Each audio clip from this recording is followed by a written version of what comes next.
Oui, bonjour.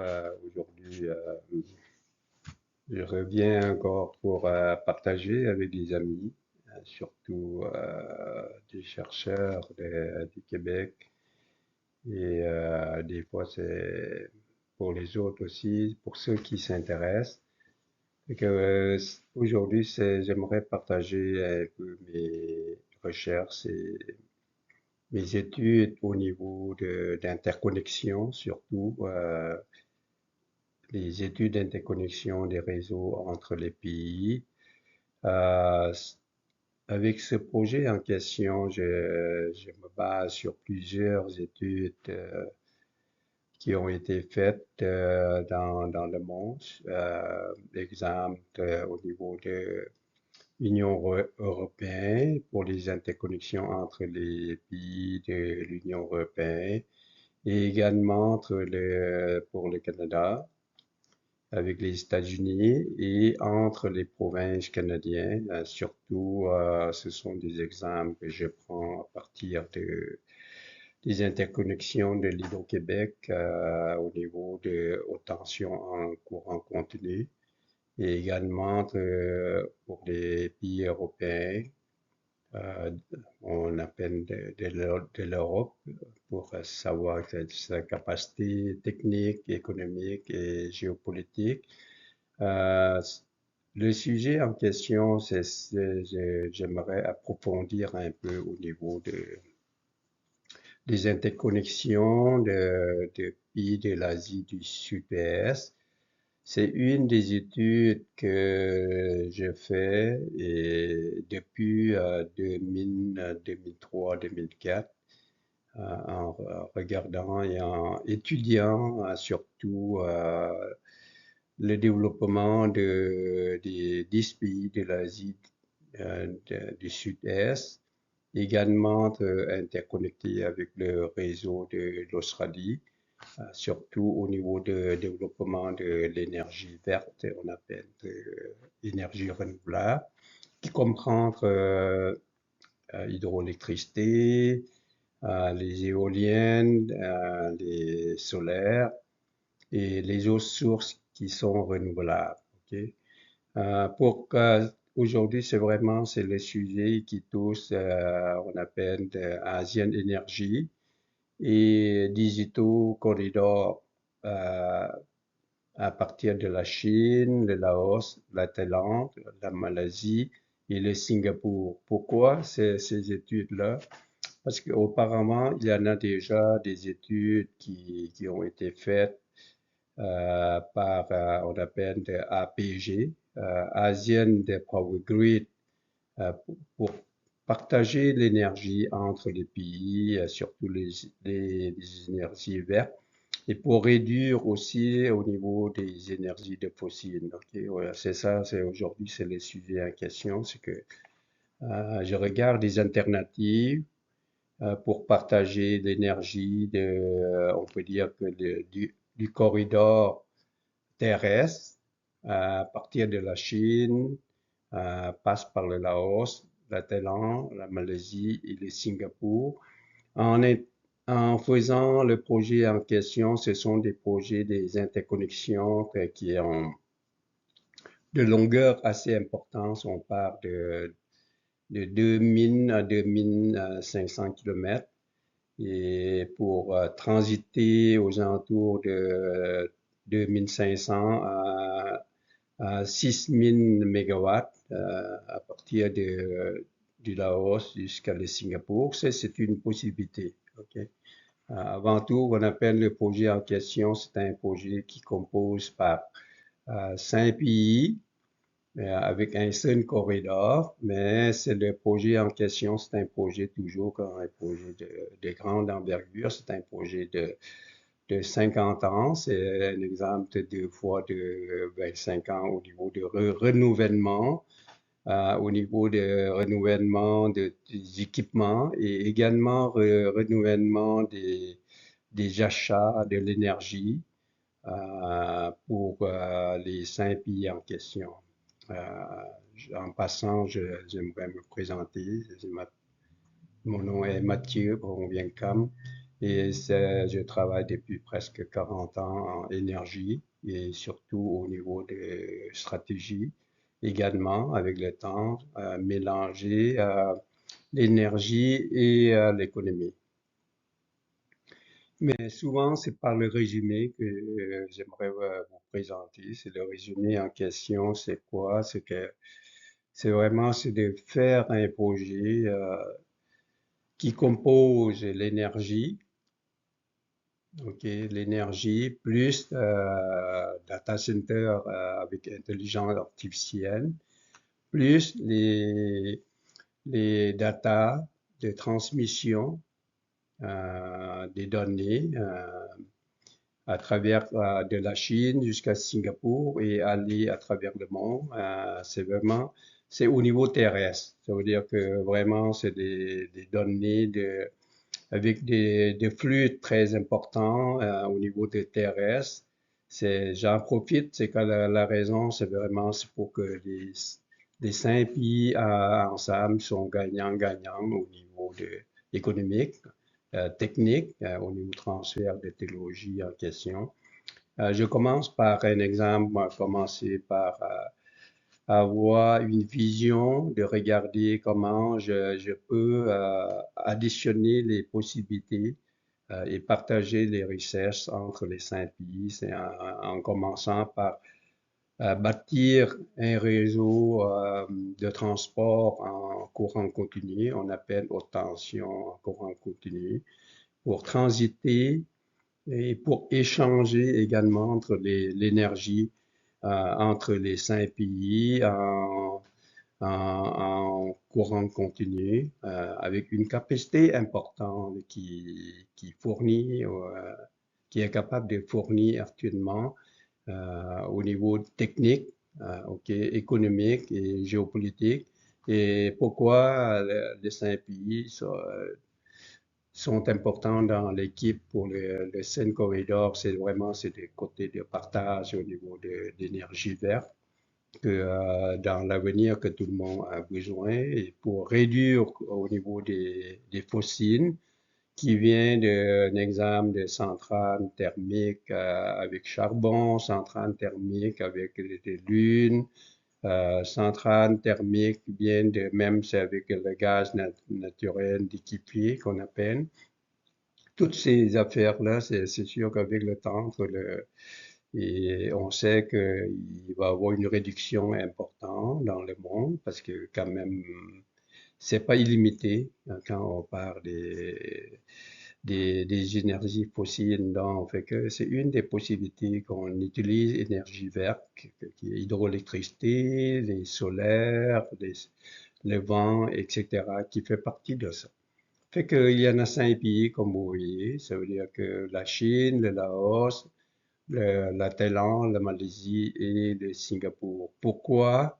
Parce que c'est sûr que le Singapour est un petit pays, est assez très petit, et c'est l'économie qui est très développée parmi les pays de l'Asie du Sud-Est, qu'on peut dire que c'est un des pays qui a un produit intérieur brut plus supérieur que quasiment presque plusieurs pays dans le monde. Actuellement, un PIB par habitant de Singapour est aux alentours de presque 100 000 dollars par année, 120 000 dollars US par année. Ça fait que c'est une économie très importante.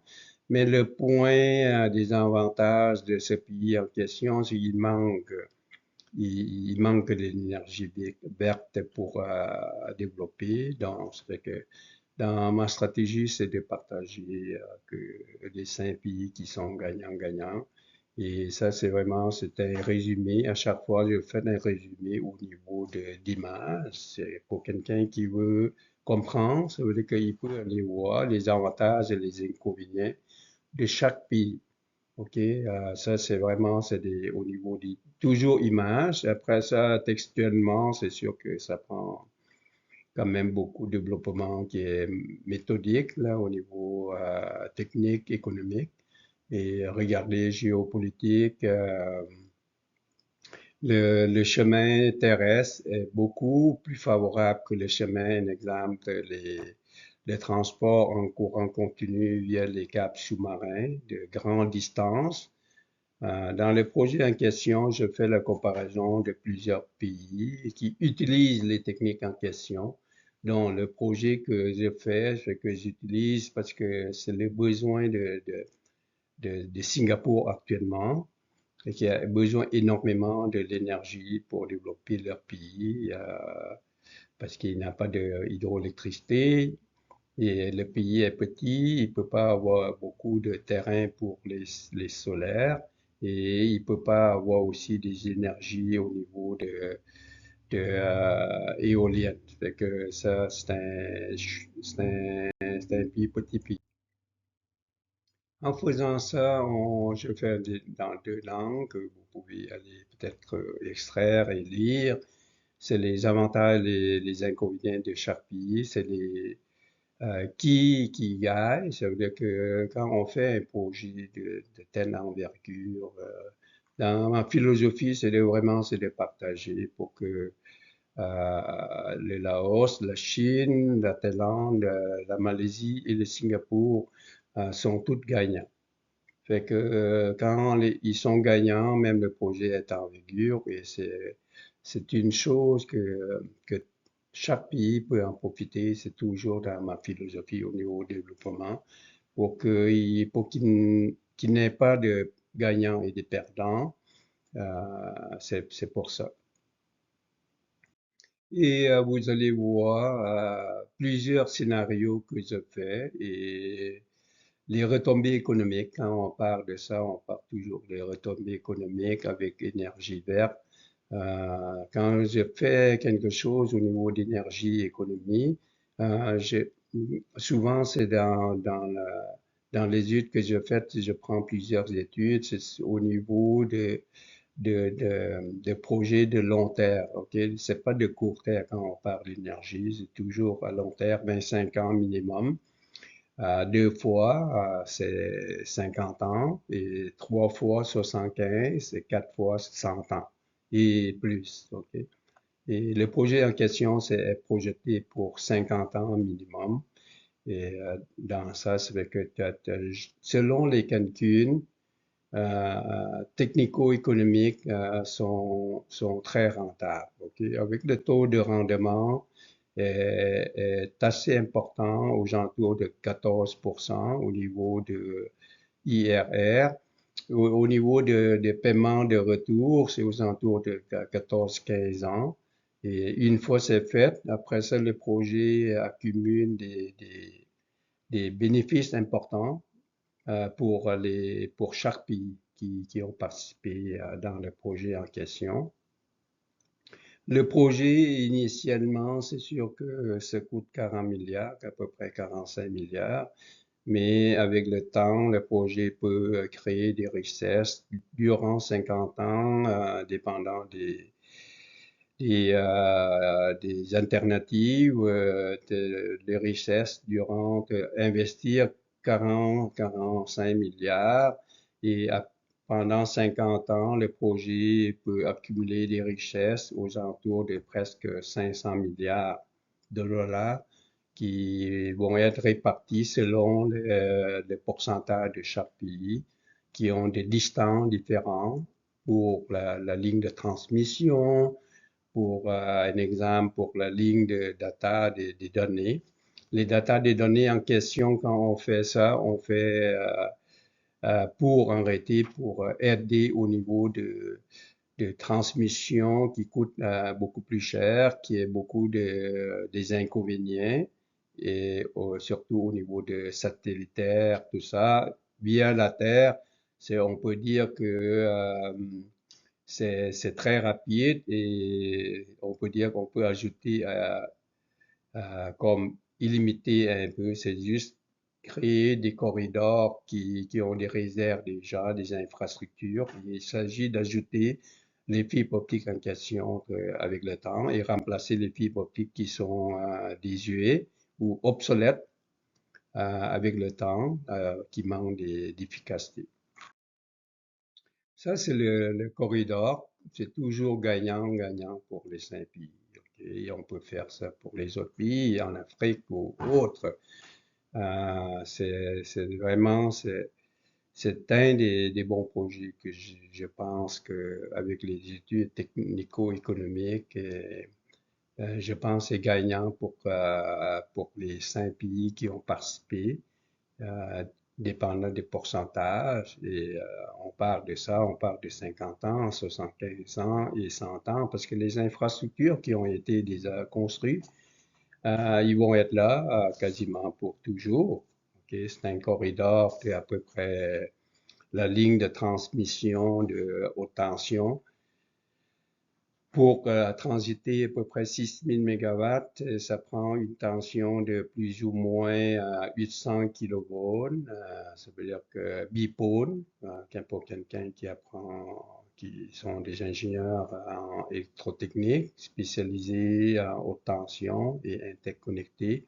Ils comprennent déjà c'est quoi la limite qui existe actuellement. C'est pour la ligne de 2500 mégawatts et 2500 kilomètres. La technique que j'utilise, c'est le maximum avec l'expansion. C'est la ligne de haute tension contenue plus ou moins à 800 kilovolts.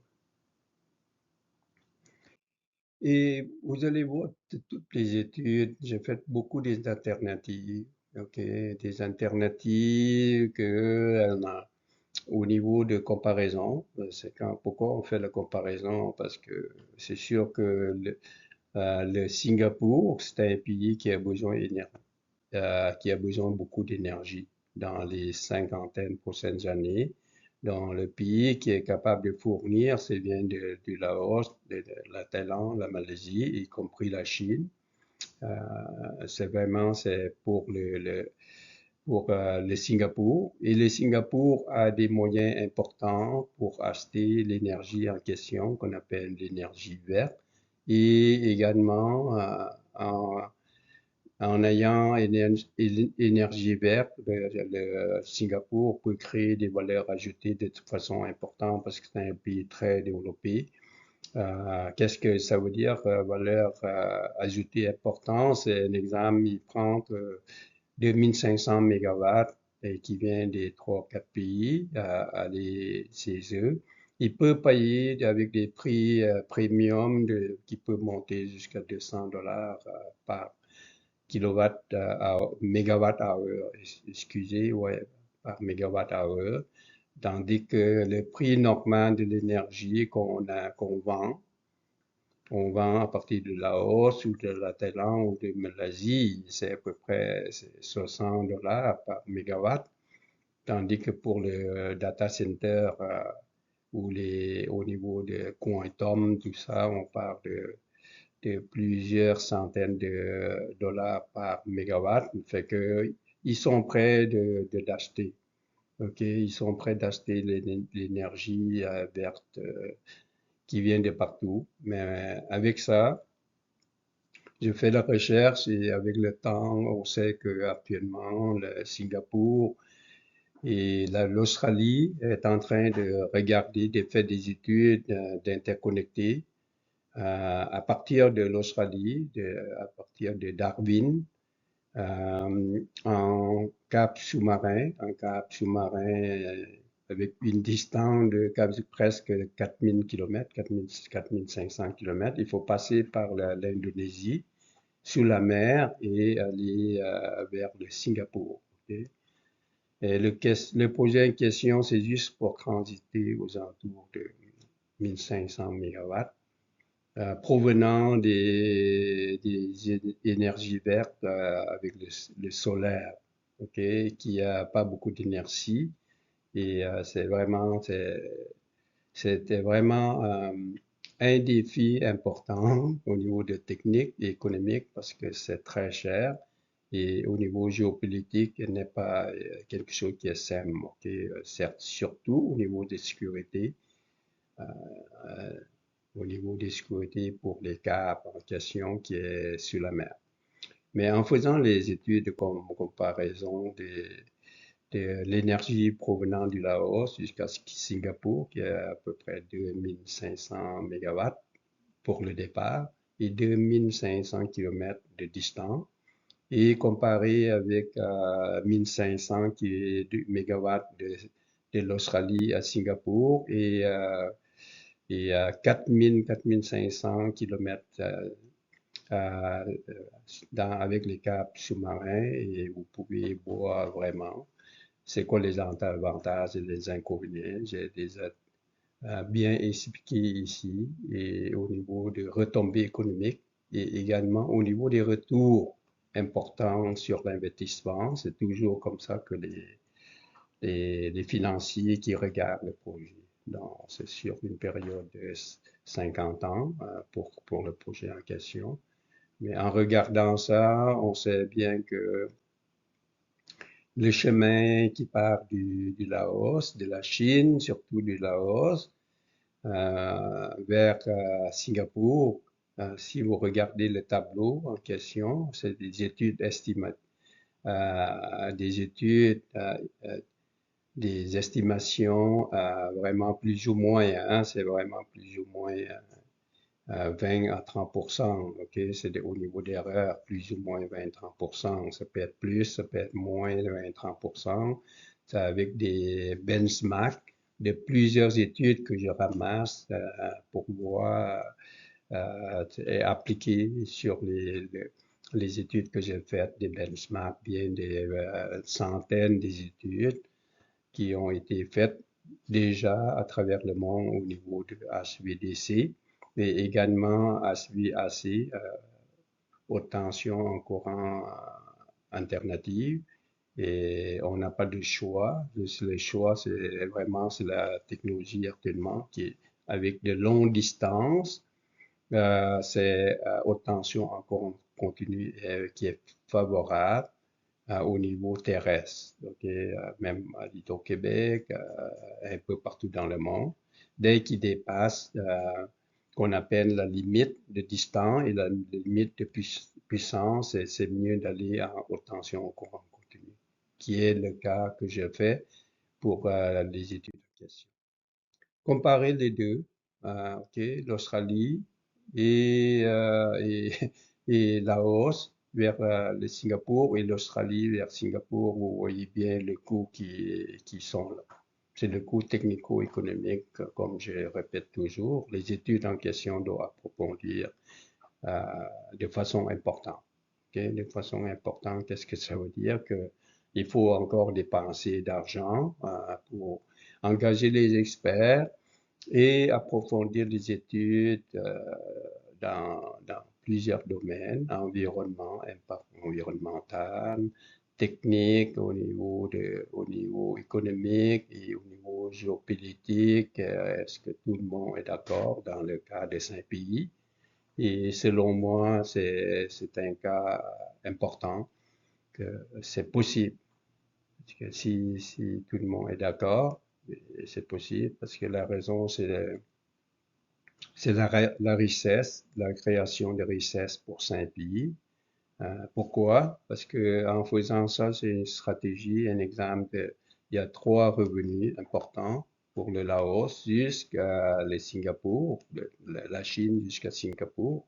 C'est vraiment ces premiers revenus, ça vient d'un exemple au niveau d'énergie, vente d'énergie sur une période de 25-50 ans. Et deuxième chose, c'est vraiment pour que chaque pays crée, on appelle une valeur ajoutée. J'ajoute, on est data center dans le projet en question pour le Laos, pour la Thaïlande et pour le Malaisie, tandis que Singapour, il peut prendre 1500 mégawatts pour développer data center, on parle aux alentours de 2500, on peut avoir facilement OK, 10 data centers à 250 mégawatts facilement. Et il peut monter aussi jusqu'à 6000 mégawatts dans l'avenir en ajoutant les énergies renouvelables nécessaires parce que la ligne est capable de transiter du Laos jusqu'à Singapour à peu près 6000 mégawatts en totalité. Et avec ça, on voit déjà que le projet qui est très avancé, de, de l'Australie jusqu'à Singapour. Ils ont déjà, le projet a déjà étamé au niveau des études importantes, mais tandis que pour la Chine jusqu'à le Singapour, c'est moi qui ai fait des études pour regarder, ça c'est des études avec plusieurs études, et prendre le coût euh, et au niveau de lignes de transport encore en continu, le coût des fibres optiques, le coût des données nécessaires pour ramasser des revenus. Ça, c'est des coûts des benchmarks. Quand on parle de benchmarks, c'est vraiment des coûts comparatifs. Ok, il peut être plus, il peut être moins, dépendant des pays, des situations, des impacts environnementaux et ainsi de suite. Ça, c'est ma façon de voir. Et vous allez voir. Et ça, on peut appliquer ça en Afrique facilement.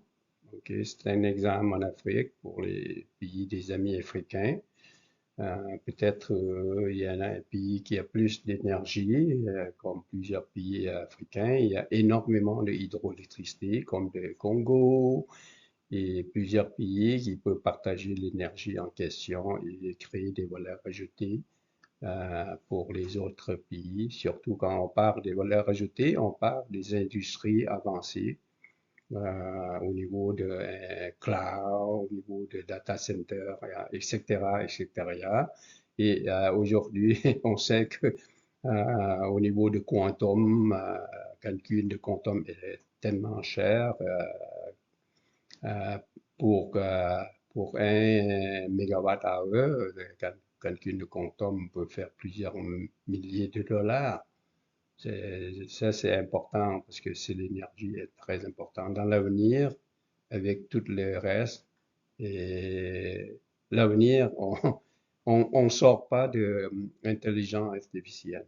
C'est que pays développé qui veut développer, c'est un pays qui utilise beaucoup d'intelligence artificielle dans des calculs, dans un examen en médecine, dans plusieurs domaines, quasiment presque tous les domaines.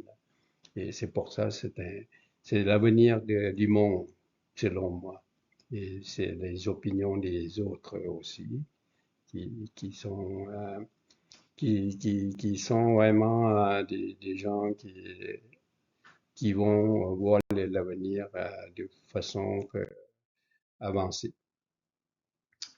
Et toutes ces affaires-là, l'énergie qu'on a, et une fois qu'on fait, c'est juste pour comparer comme un exemple, l'énergie de 2500 mégawatts utilisée. Supposons que le Singapour n'a pas de 2500 mégawatts.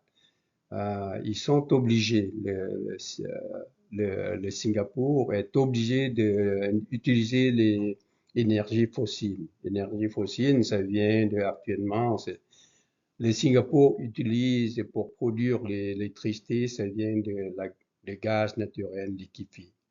OK? Ça veut dire que ça prend des gaz, énormément de gaz naturels liquéfiés, euh, que Singapour ne possède pas. Il achète, un exemple, en Moyen-Orient, il achète en Australie, il achète aux États-Unis, il achète un peu partout. Il achète du Japon, il achète de la Corée.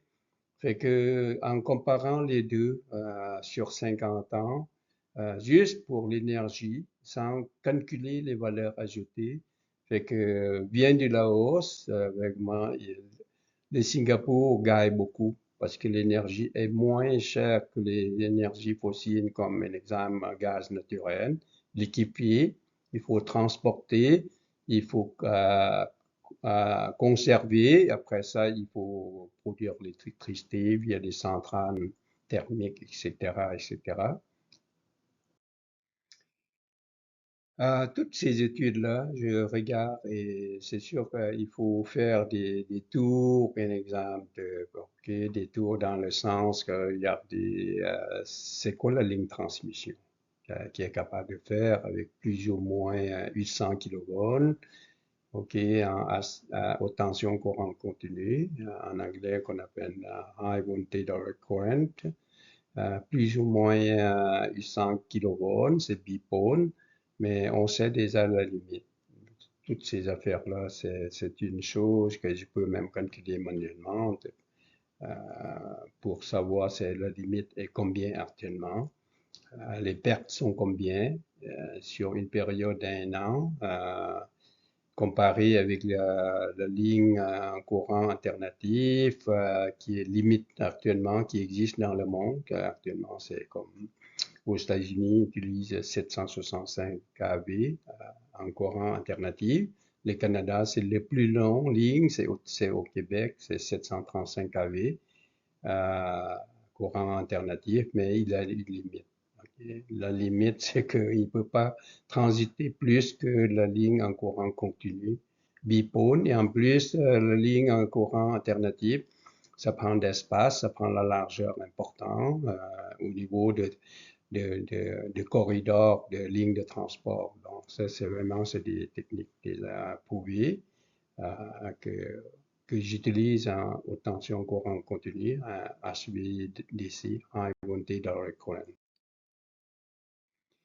Euh, on peut, quand on fait des études, on doit regarder c'est au niveau d'analyse, analyse au niveau des financiers. C'est sûr que et analyse des risques et de rendement et des financiers, les banques, Banque mondiale et ainsi de suite. Et je compare mes projets avec les 5 grands projets dans le monde, 6 grands projets dans le monde que vous voyez actuellement. Le projet que je fais, mais c'est sous forme de théorie actuellement, hein, ce sont des hypothèses, parce que avec tout ça, c'est pas encore réalisé. Le projet que je fais, le corridor en question, un retour de plus important, le payback est plus important. Si vous regardez les autres projets, ici, autour, qui sont, comme exemple, centrale hydroélectrique de Trois-Gorges en Chine, le rendement n'est pas beaucoup, OK, par rapport au projet en question et plusieurs projets qui sont déjà vraiment faits. Et quand on vient pour calculer au niveau de rendement et de retour au paiement l'année, mais de mon projet que je fais, je pense que c'est un des meilleurs projets dans le monde actuellement. Ça, c'est vraiment, c'est ma façon de voir, mais il reste c'est sûr que il faut vérifier. Ça prend peut-être plusieurs experts supplémentaires mondiaux, mais je dirais que le projet en question, avec les experts qu'on utilise pour faire le projet, pour faire des études, pour vérifier tout ça, c'est entre 5 et 10 millions de dollars. OK? 5 et 10 millions de dollars et sur une période de 2 ans des études, un an maximum, 1 an à 2 ans. Et une fois qu'on vérifie, on valide tout ça, c'est prendre des négociations entre les pays et les participations de tous les pays. Et tout l'ensemble, là, ça prend l'argent qui est vraiment pour vérifier et valider le projet. Ça prend 5 à 10 millions de dollars. Okay? Mais le projet en question, je pense que j'ai quand même des connaissances importantes pour guider le projet si c'est nécessaire. Parce que c'est pas compliqué, mais il s'agit de travailler et approfondir. Et vous voyez, et on voit que les avantages de tous les pays, le long des trajets, ok, la Chine, tout ça, et on compare avec ça quand on fait des projets, c'est-à-dire les financiers, regarde, vous allez voir, je compare le projet des 5 pays avec les autres projets qui ont été réalisés dans le monde actuellement. Et au niveau de rendement, tout ça, vous allez voir que c'est le projet du Laos jusqu'à Singapour. Aux tensions courant continu est très, très avantageux et on peut dire le rendement est meilleur, au niveau de retour est meilleur. Ça, c'est des projets existants. Ok. En Chine, tous ces projets-là. C'est le projet qu'on compare actuellement, c'est l'Australie, ok, y compris les autres projets des autres pays, en Angleterre, les projets éoliens et le rendement de projets en question sur une période de 50 ans. C'est vraiment un projet quand même très intéressant à regarder par les investisseurs et y compris par le leader du pays en question pour tout ça. Mais l'énergie et l'énergie, mais l'avenir, ça c'est vraiment, on a besoin, c'est comme on regarde actuellement. La crise pétrolière à cause de la guerre de l'Iran et avec les États-Unis, on voit déjà que c'est le prix de pétrole qui peut monter de 1 dollar à 2 dollars dans les 50 prochaines années. Ok. Et ça, on regarde. Et le pays qui importe 100% de pétrole, c'est sûr qu'il y a plusieurs pays qui ne peuvent pas produire. Il n'y a pas de richesse au niveau du pétrole non plus, de gisements. Et qu'il faut importer tout. Quand on importe tout, ça veut dire que dès qu'il y en a des problèmes géopolitiques, sans rentrer en profondeur, en détail, et on voit bien que ça affecte énormément. Et juste période de 2, 3 mois de la guerre Iran et États-Unis et plusieurs guerres auparavant, on voit que le taux de l'inflation de plusieurs pays, surtout le pays en voie de développement, qui ont revenu faible, qui comptent sur l'énergie fossile pour développer le pays, ça affecte énormément. Ça, c'est une chose, peut-être, il faut regarder d'autres alternatives. D'autres alternatives, j'ai déjà fait des études technico-économiques pour remplacer un examen des voitures à combustion par les voitures électriques sur 50 ans, sur 75 ans. Et c'est sûr que les pays qui importent beaucoup de pétrole, un jour ou l'autre, pour le transport, il faut augmenter les voitures électriques avec la vision de COP, qu'on appelle de COP 30, COP 28, c'est que dans les pays développés à l'an 2000, un exemple 2030-35, ils vont essayer d'atteindre presque 30-35% des voitures électriques et en l'an 2050, 2060 et les pays développés, c'est sûr que ils vont atteindre presque 100%. Ça veut dire que les voitures à combustion, seulement pour les grands transports lourds, importants, parce que pour le reste, c'est sûr qu'il va y avoir plus des voitures électriques parce que c'est à cause de l'incertitude des pétroles dans le monde et là aussi au niveau des ressources dans le monde peut être diminué selon les prévisions, le coût peut augmenter. Ça, toutes ces affaires-là, on regarde.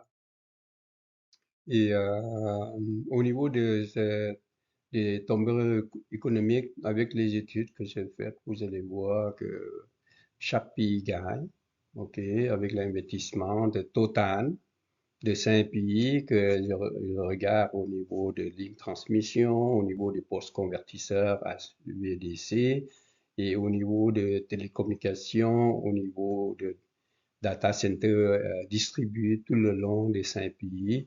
Le Laos gagne, la Thaïlande, la Malaisie, le Singapour et la Chine. Et c'est sûr que l'investissement total, c'est aux alentours de 45 milliards. Et 45 milliards et la richesse de chaque pays créée à partir de ça, c'est de façon importante. Donc, ça, c'est vraiment cette technico-économique qui est simple au niveau d'économie. Dès qu'on est capable d'avoir des trois revenus, ça veut dire le revenu en question, c'est le revenu de l'énergie verte.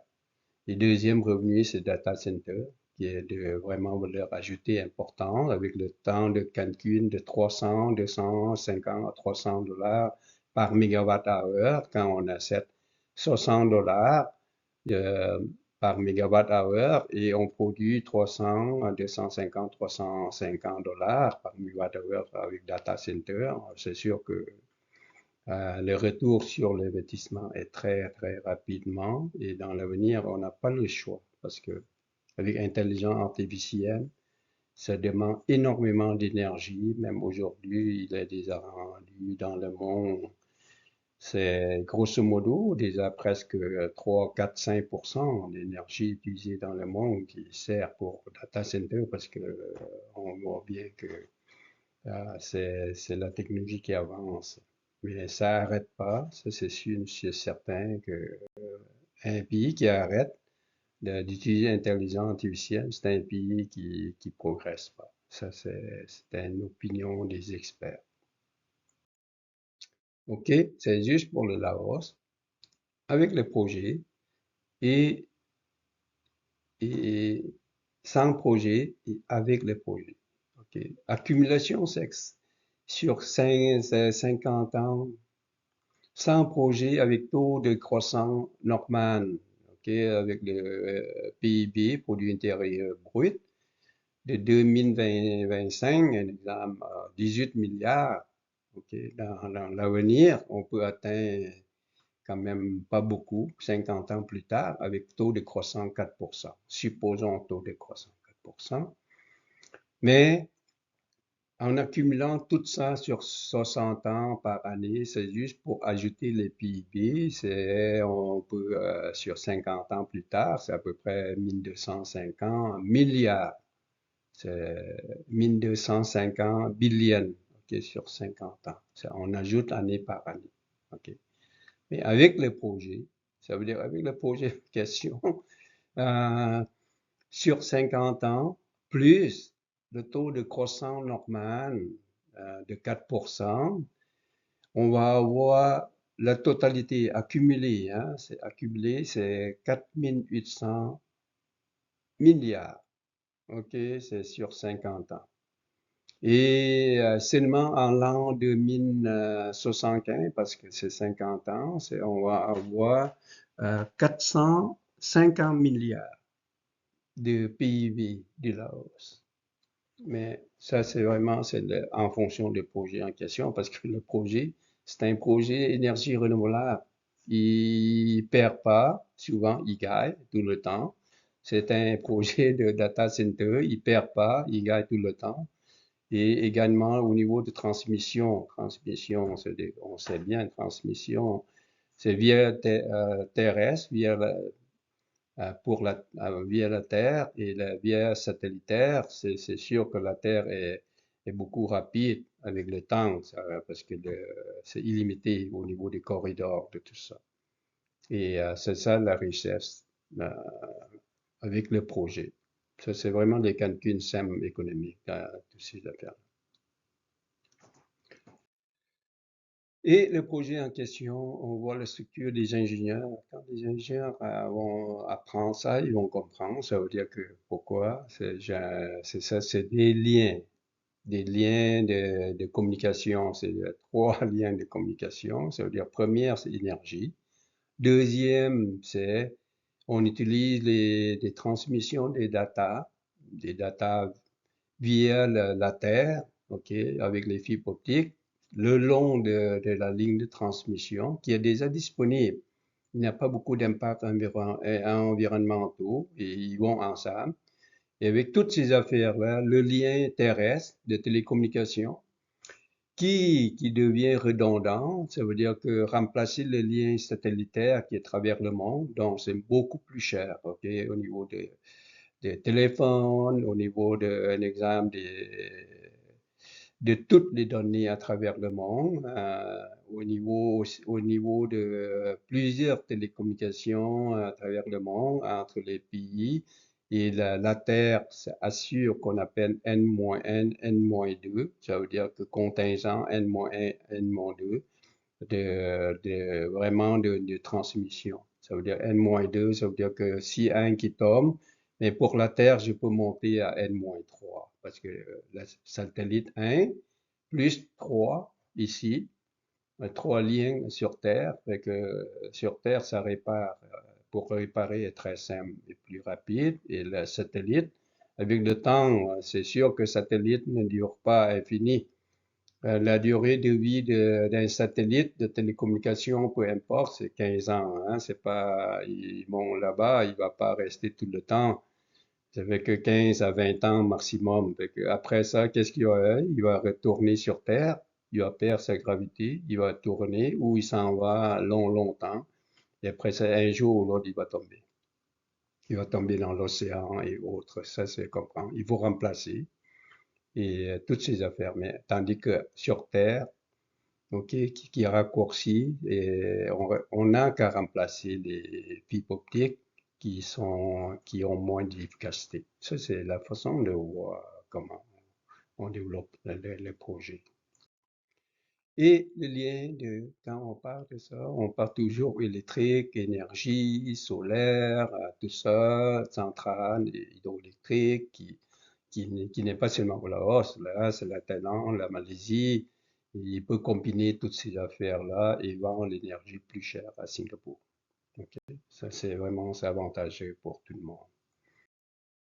Ça, c'est beaucoup de technique. Ça veut dire que c'est quoi? C'est la transmission, c'est juste électricité. C'est avec plus ou moins 800 kilovolts, on peut transit à peu près 6000 mégawatts sur 2500 kilomètres. Avec, le projet initial, c'est 2500 mégawatts. Mais avec le temps, la hausse peut augmenter au niveau des solaires. La Thaïlande peut augmenter au niveau des solaires.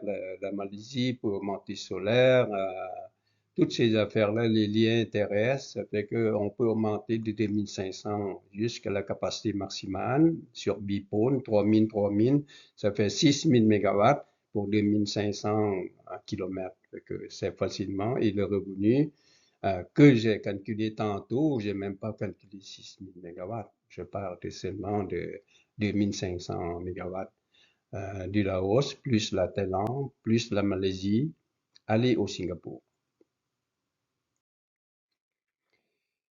Cette stratégie en question, c'est sûr que il est backbone pour énergie pour digital. Fait que la stratégie, j'ai fait le résumé en images avant de parler. La stratégie que j'ai fait que ça compose énergie plus digitaux, c'est que tous les liens de télécommunication.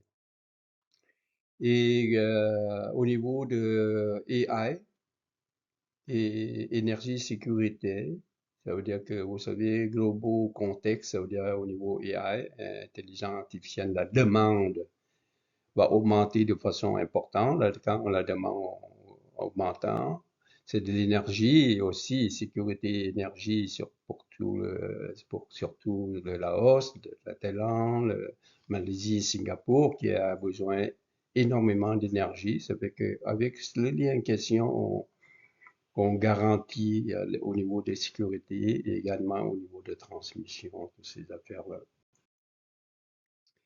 Et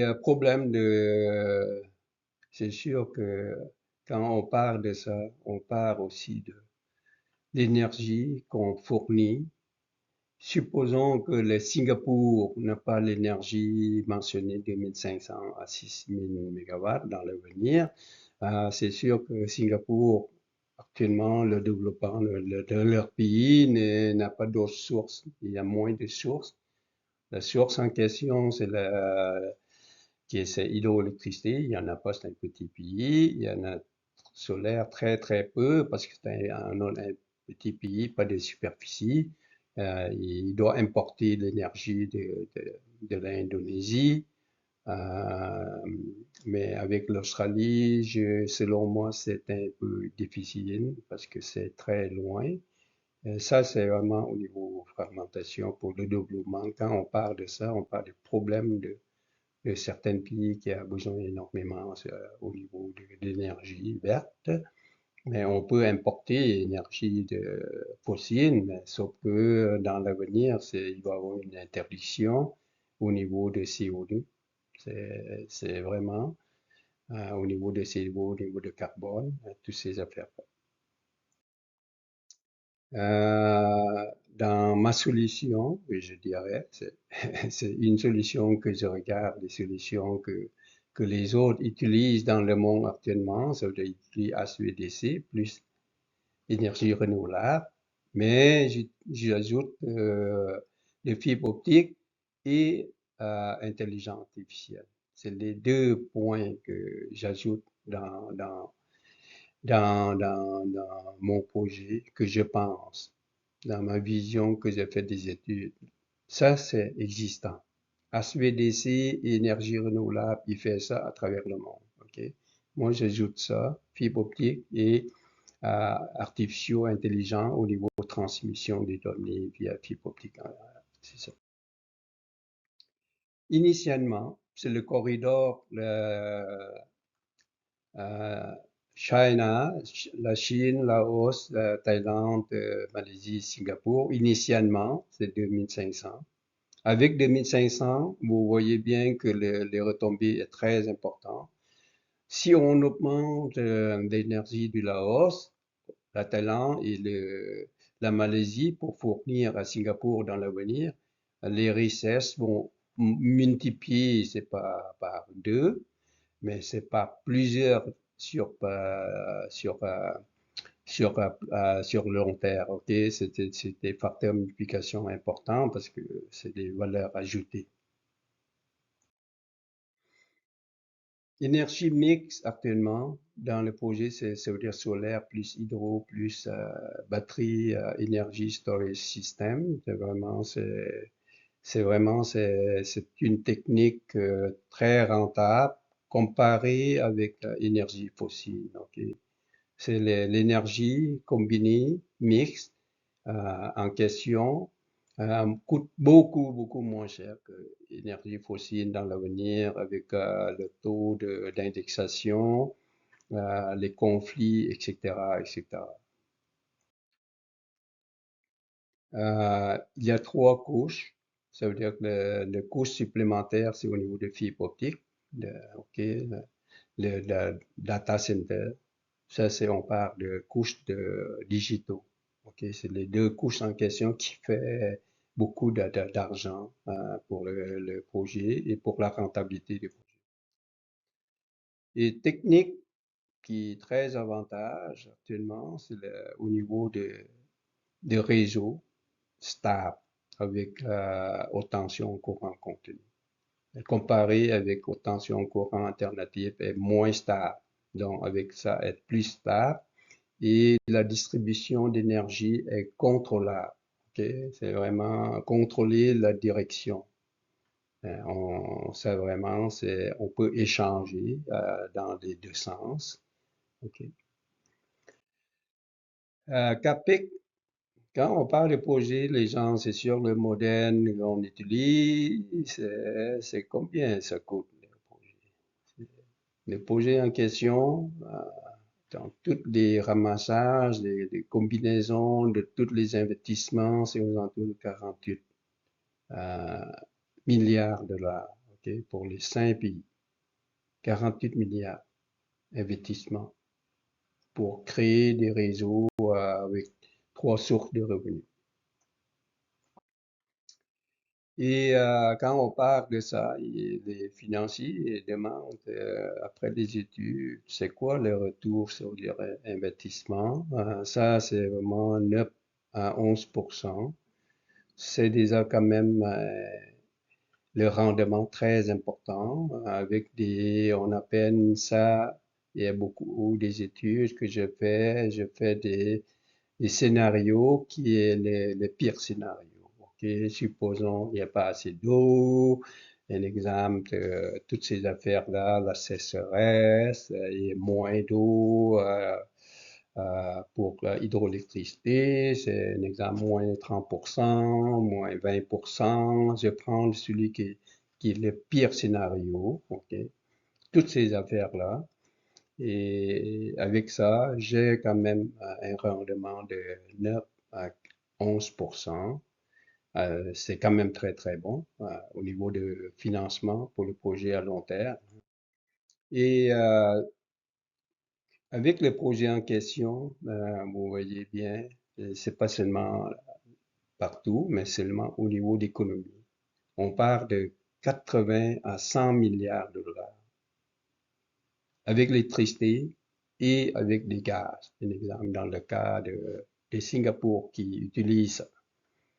OK. Et ce calcul est aussi appliqué pour le Laos, pour le Thaïlande, pour la Malaisie. Supposons on utilise l'énergie en question pour le pétrole, par exemple. OK. Ça s'applique aussi pour le pétrole pour remplacer, un exemple, les voitures à combustion et les voitures en électricité. Ça sauve énormément d'argent en faisant ça avec un exemple voiture électrique, voiture à combustion. Un exemple. Dans le cas de Singapour, ça utilise air liquide, air national GNN, c'est gaz naturel liquéfié, c'est vraiment tout ça, c'est pour créer de l'énergie, électricité pour industrie. Euh, Là, il va sauver à peu près 80 à 100 milliards durant 50 ans. Et quand on parle de ça, le projet en question, c'est plutôt, on appelle géopolitique. Bon, ça veut dire que les cinq sont des gagnants, ça veut dire la Chine, le Laos, la Thaïlande, la Malaisie et le Singapour. Ça veut dire cinq gagnants, ça veut dire que tout le monde est content. Quand on parle, tout le monde est content et tout le monde est prêt d'embarquer dans le projet en question. Donc, c'est vraiment c'est quelque chose que actuellement je compare toujours avec l'étude de APG, c'est Asian Power Grid. Depuis 2003, je fais la recherche et je vois que il n'y a pas encore de personnes qui pensent à ça. Ils pensent, oh, c'est trop cher, mais trop cher. Mais avec haute tension en courant alternative, ça fonctionne pas parce qu'on peut pas contrôler le débit. Et ça, c'est vraiment, et il y a des perdants et des gagnants, donc c'est que le projet est bloqué géopolitiquement. Revenu stream, ça veut dire qu'il y en a trois, comme j'ai mentionné. Ça veut dire énergie, vent, électricité, avec PPA qui commence à 80 dollars par mégawatt hour et monter 2% durant 50 ans. Et le revenu augmente énormément parce que le coût d'énergie augmente. Je calcule en présumant que 2% par année est raisonnable dans le monde. Et c'est inévitable, donc ça fait que 2% énergie qui monte à chaque année, un peu partout. Et donc, avec le transit, et avec le data, transit, c'est quoi? C'est le transit vraiment de télécommunications. OK? On a trois revenus avec data center. Chaque pays fait des valeurs ajoutées. En quelque sorte, c'est mieux que chacun gagne l'argent parce que ça fait énormément d'argent euh, à long terme. Donc, fait que, quand tout le monde gagne, donc tout le monde sûrement est d'accord pour participer au projet. Celui qui finance le projet, selon mes études, je regarde avec Temasek, avec GIC de Singapour, ils financent le projet, souvent c'est des projets à long terme. Donc, pourquoi je dis que Singapour? Parce que le Singapour a besoin d'énergie. Et pourquoi le Laos? Ok, c'est un pays qui a beaucoup d'hydroélectricité. Euh, le Laos peut vendre ça via la Thaïlande jusqu'à Singapour. Et celui qui finance le projet de Laos, c'est selon moi, c'est possible. Soit Singapour, soit la Banque mondiale, soit la Banque euh, Asie de développement, ok, soit de plusieurs banques qui voient que le projet est rentable. mais c'est pas profitable. Mais c'est mieux que Singapour en profite et en même temps, il crée des valeurs ajoutées, des richesses pour le pays, comme vous voyez là-dedans. Et les meilleurs partenaires, c'est sûr que celui qui achète l'énergie, c'est le Singapour. Et le risque, comment on contrôle le risque? Le risk management, ça veut dire que BIPON et PPA, c'est que quand on parle de BIPON, on parle de transport en courant continu, à plus ou moins 800 kV, et PPA, ça veut dire que Purchase Power Agreement au niveau d'énergie. Fait que, avec ça, c'est garanti 25 ans, 50 ans, celui qui achète, avec indexation de 2%. Celui qui vend, il gagne. Celui qui achète, il gagne. Fait que les deux, les trois, et la Thaïlande gagne parce qu'il vend l'énergie plus chère que son pays et aider les autres pays aussi. Et la Malaisie aussi vend l'énergie peut-être excédentaire sur certaines périodes de la journée et à Singapour en s'assurant que Singapour a 2500 mégawatts à 24 heures sur 24 pour bâtir leur économie. Un exemple avec intelligence artificielle parce que c'est un pays qui a énormément besoin de l'énergie pour développer la technologie. Ça, c'est la roadmap TQ. Et on fait n'importe quoi. C'est sûr que quand je fais ça, je trouve que c'est quand même un peu drôle. Le chemin n'est pas droit, donc il va y avoir des montagnes, il y aura des travaux importants à regarder. C'est vraiment, c'est ici 2032. Bah, c'est une période pour la construction. C'est études, construction et tout le reste. Une fois c'est fait et c'est sûr que le reste, c'est tout est correct. Il reste à faire de l'argent. C'est tout. C'est vrai que ça prend quand même, je peux partir de 2026. Construire, études et tout le reste, ça prend quand même 6 ans à 7 ans facilement, hein. C'est pas quelque chose qu'on peut faire ça facilement avec tous les ententes multilatéraux entre les pays et tout le reste. Et tout le monde gagne, fait que il faut très clair. Quand on fait le projet en question, c'est sûr que au niveau de réduction de CO2, ok, CO2 reduction, quand on parle de CO2 reduction, c'est l'impact et on va avoir des crédits de carbone. C'est pour ça on a les standards actuellement dans le monde. Les pays développés, ils n'ont pas beaucoup de choix. Et les pays en voie de développement, ils n'ont pas de choix. Le choix, c'est quoi? ESG Impact. C'est ESG, c'est environnement. S, c'est social. G, c'est le gouvernance. OK? Ça veut dire que vous pouvez distinguer au niveau environnement, parce qu'il faut que tout le monde soit d'accord. Fait que c'est bon pour le projet. Et quand on est d'accord, c'est tout le monde d'accord pour chaque pays, parce qu'on va avoir des corridors de lignes de transmission, il y a des études d'impact environnementaux et tout le reste, pour ne pas affecter comme au Canada, l'exemple, les animaux, peu importe, toutes ces affaires-là, la forêt, tout ça, parce qu'il va y avoir quand même un corridor presque 50 mètres sur une période, sur la longueur de 2500 km. Donc, il faut tracer ces corridors-là, 50 mètres de largeur. OK? Et au niveau social, ça veut dire que tout le monde, au niveau de chaque pays, doit accepter socialement le projet. Quand on parle socialement, il va y avoir des retombées pour les gens qui sont locaux. Et ça, c'est des principes de base de développement actuellement dans le monde.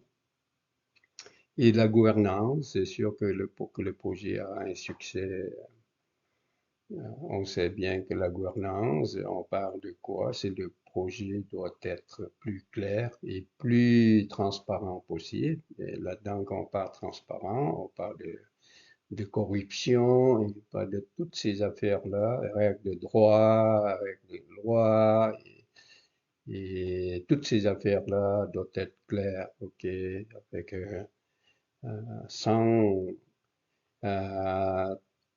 une des trois conditions fait que le projet va avoir un impact et ne peut pas réussir.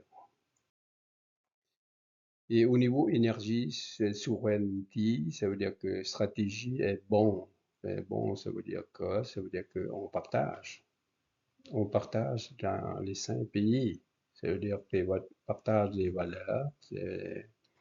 Et également, pour certains pays, peut créer cette valeur-là pour avoir un fonds dans le cas où il y a des catastrophes ou des récessions en plus, parce que quand on cumule ça, c'est vraiment cette valeur assurée, comme Thématique fait, comme Québec fait, comme plusieurs pays dans le monde fait. Ok, c'est vraiment, c'est l'énergie, on utilise, on ramasse qu'on appelle quoi, c'est vraiment les réserves nationales pour pallier aux conditions diverses dans le monde. En conclusion, c'est sûr que c'est le backbone of Asian Prosperity. C'est selon moi, c'est la richesse colossale, la richesse comme une colonne d'un homme. On peut dire ça, c'est vraiment la colonne, ça veut dire que tout le monde partage. Et la prospérité, c'est la richesse. Et arrivé à ici, je pense, j'aimerais vous remercier pour tout ce que peut-être vous, vous prenez le temps d'écouter et je partage ça peut-être aux étudiants de maîtrise doctorat, y compris les stages des stratèges en énergie au Canada ou peu importe le pays. J'essaie de partager des connaissances, y compris aussi de APG, c'est Asian Power Grid, et ACE, c'est Asian Center for Energy. J'essaie de partager cette idée-là dès que possible. Dès que j'ai eu l'opportunité de rencontrer les gens en question dans plusieurs conférences. Arrivé ici, j'aimerais vous remercier de votre attention et votre temps. Merci et bonne journée.